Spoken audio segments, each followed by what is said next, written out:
여러분은 숫자를 보면 어떤 느낌이 드시나요? 우리에겐 그냥 수학 기호일 뿐인 숫자가 어떤 나라에서는 행운의 상징이 되기도 하고 또 어떤 나라에서는 공포의 대상이 되기도 합니다. 오늘은 세계 여러 나라의 재미있는 숫자 이야기를 통해 서로 다른 문화를 이해해보는 시간, 누리드림 숫자의 비밀편입니다. 먼저 우리나라 엘리베이터를 타볼까요? 1, 2, 3층 다음에 4층이 없고 F라고 적힌 버튼 많이 보셨죠? 왜 우리는 숫자사를 피할까요? 바로 한자 문화권의 영향 때문입니다. 숫자사의 발음이 죽을 사자와 같기 때문이죠. 이것을 전문 용어로 테트라포비아라고 하는데요. 한국뿐만 아니라 일본, 중화권 국가에서도 비슷한 문화가 있어 병원이나 호텔 4층을 비워두기도 합니다. 그렇다면 이웃나라 중국은 어떨까요? 중국인이 목숨처럼 사랑하는 숫자가 있습니다.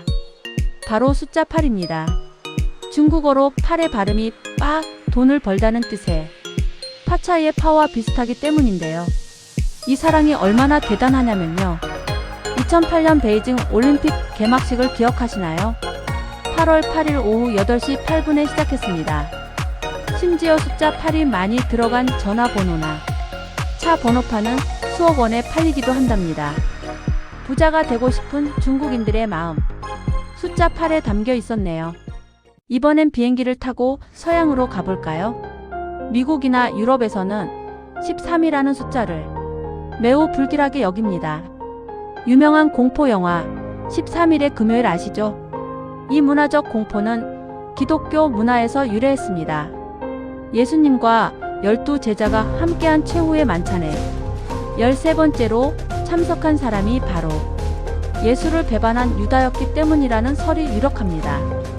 그래서 서양의 많은 호텔에는 13층이 아예 없거나 12A층으로 표기하기도 하고 프랑스에서는 식사 초대를 할 때 13명을 맞추지 않는 것이 예의라고 합니다. 자, 어떤가요? 한국의 4, 중국의 8, 서양의 13. 그저 1 더하기 1은 2가 되는 숫자일 뿐인데 그 안에 담긴 언어와 종교, 역사에 따라 완전히 다른 의미를 갖게 됩니다. 누군가에게는 행운이, 누군가에게는 불운이 되는 숫자들.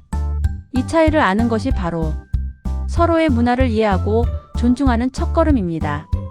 오늘 친구가 좋아하는 숫자는 무엇인지, 혹시 싫어하는 숫자는 없는지 한번 물어보는 건 어떨까요?